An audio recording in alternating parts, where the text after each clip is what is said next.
The effective startup സീരീസിലത്തെ 8ാമത്തെ video ആണ് ഇത്. ഈ വീഡിയോയിൽ നമ്മൾ ഡിസ്കസ് ചെയ്യാൻ പോകുന്ന ടോപ്പിക്കാണ് നിങ്ങളുടെ സ്റ്റാർട്ടപ്പിൻ്റെ ഇനീഷ്യൽ ഡേയ്സിൽ നിങ്ങൾക്ക് എങ്ങനെ പെട്ടെന്ന് കസ്റ്റമേഴ്സിനെ കണ്ടെത്താം എന്നുള്ളത്.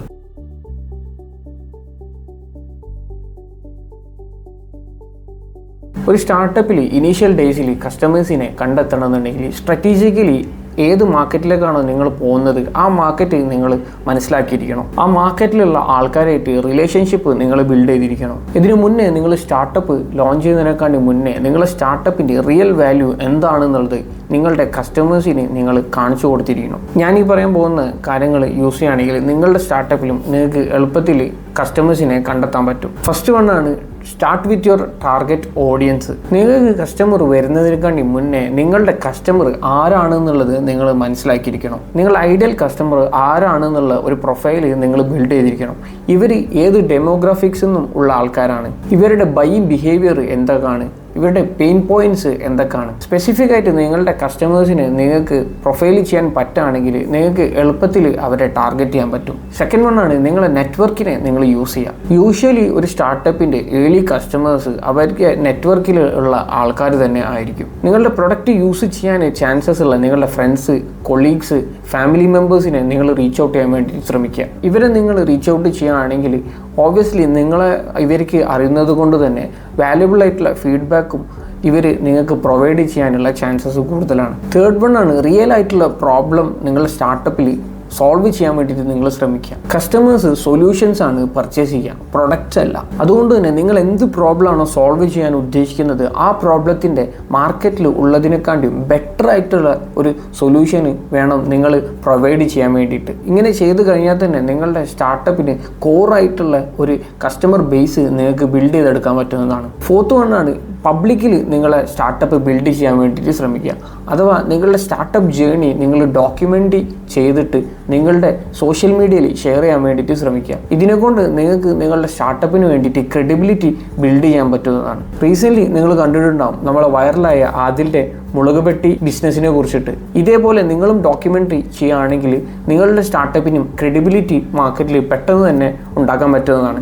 ഫിഫ്ത്ത് വണ്ണാണ് ഡയറക്റ്റ് നിങ്ങളുടെ കസ്റ്റമേഴ്സിനെ റീച്ച് ഔട്ട് ചെയ്യുക. അത് കോൾഡ് DM ആവാം, മെയിലാവാം, അല്ലെങ്കിൽ കോൾ ത്രൂ ആവാം. ആരാണ് നിങ്ങൾ കസ്റ്റമർ എന്നുള്ളത് മനസ്സിലാക്കിയതിന് ശേഷം പേഴ്സണലൈസ്ഡ് ആയിട്ടുള്ള ലിങ്ക്ഡിൻ മെസ്സേജോ മെയിലോ അല്ലെങ്കിൽ ഒരു കോൾഡ് ഔട്ട്റീച്ച് ചെയ്ത് കഴിഞ്ഞാൽ ഇവരെ നിങ്ങൾക്ക് എങ്ങനെ സഹായിക്കാൻ പറ്റും എന്നുള്ളത് കൺവിൻസ് ചെയ്ത് കഴിഞ്ഞാൽ ഇവരെ നിങ്ങൾക്ക് കസ്റ്റമേഴ്സ് ആക്കാൻ പറ്റുന്നതാണ്.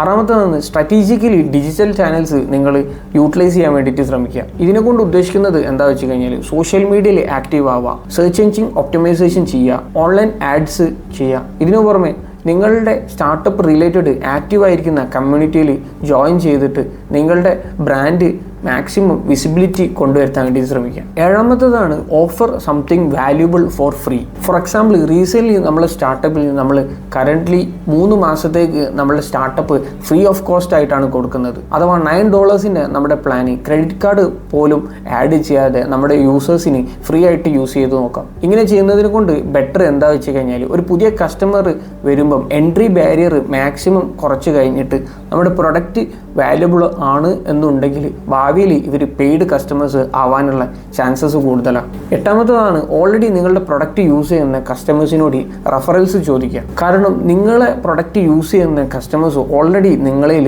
ഹാപ്പി ആയിരിക്കും. അതുകൊണ്ട് തന്നെ അവർ മറ്റുള്ളവർക്ക് നിങ്ങളുടെ പ്രൊഡക്റ്റ് സജസ്റ്റ് ചെയ്യാനുള്ള ചാൻസസും കൂടുതലാണ്. 9th വണ്ണാണ് നിങ്ങളുടെ സ്റ്റാർട്ടപ്പിനായിട്ട് കോംപ്ലിമെൻ്ററി ആയി നിൽക്കുന്ന ബിസിനസ്സിനായിട്ട് കൊളാബറേഷൻ ചെയ്യാൻ വേണ്ടിയിട്ട് നിങ്ങൾ ശ്രമിക്കുക. ഈ കമ്പനി നിങ്ങളുടെ കോംപ്ലിമെൻ്ററി ആയിരിക്കും, പക്ഷേ നിങ്ങളുടെ സ്റ്റാർട്ടപ്പിനായിട്ട് ഡയറക്റ്റ് കോമ്പറ്റീഷൻ ഇല്ലാത്ത കമ്പനി ആയിരിക്കണം. അതുകൊണ്ട് തന്നെ നിങ്ങൾ കൊളാബറേറ്റ് ചെയ്യുന്ന കമ്പനീൻ്റെ കസ്റ്റമേഴ്സ് സംടൈംസ് നിങ്ങളെ കസ്റ്റമേഴ്സ് ആവാനുള്ള ചാൻസസും കൂടുതലാണ്. ഇങ്ങനെ വർക്കൗട്ട് ചെയ്ത് കഴിഞ്ഞാൽ നിങ്ങൾക്ക് മനസ്സിലാവും ഏത് ചാനൽ ത്രൂ ആണ് കൂടുതൽ നിങ്ങളുടെ സ്റ്റാർട്ടപ്പിന് വേണ്ടിയിട്ട് കസ്റ്റമേഴ്സ് വരുന്നത് എന്നുള്ളത്. എന്നിട്ട് ആ പെർട്ടിക്കുലർ ചാനൽ മാത്രം ഫോക്കസ് ചെയ്തിട്ട് അതിൽ നിങ്ങൾ ഡബിൾ ഡൗൺ ചെയ്യാൻ വേണ്ടിയിട്ട് ശ്രമിക്കുക. നിങ്ങളുടെ കസ്റ്റമേഴ്സിനായിട്ട് ജെന്യുവൻ ആയിട്ടുള്ള ഒരു റിലേഷൻഷിപ്പ് നിങ്ങൾ ബിൽഡ് ചെയ്യാൻ പറ്റി കഴിഞ്ഞാൽ ആ കസ്റ്റമേഴ്സ് തന്നെ വേർഡ് ഓഫ് മൗത്ത് എന്നുള്ള രീതിയിൽ നിങ്ങളുടെ സ്റ്റാർട്ടപ്പിലേക്ക് പുതിയ കസ്റ്റമേഴ്സിനെ കൊണ്ടുവരുത്തുന്നതാണ്. പേഴ്സണലി എൻ്റെ സ്റ്റാർട്ടപ്പിൽ ഞാനിത് എക്സ്പീരിയൻസ് ചെയ്ത ഒരാളാണ്. സ്റ്റാർട്ടപ്പ് റിലേറ്റഡ് ഇതേപോലെയുള്ള വീഡിയോസ് നിങ്ങൾക്ക് ഇഷ്ടമുണ്ടെങ്കിൽ സബ്സ്ക്രൈബ് ചെയ്യാം.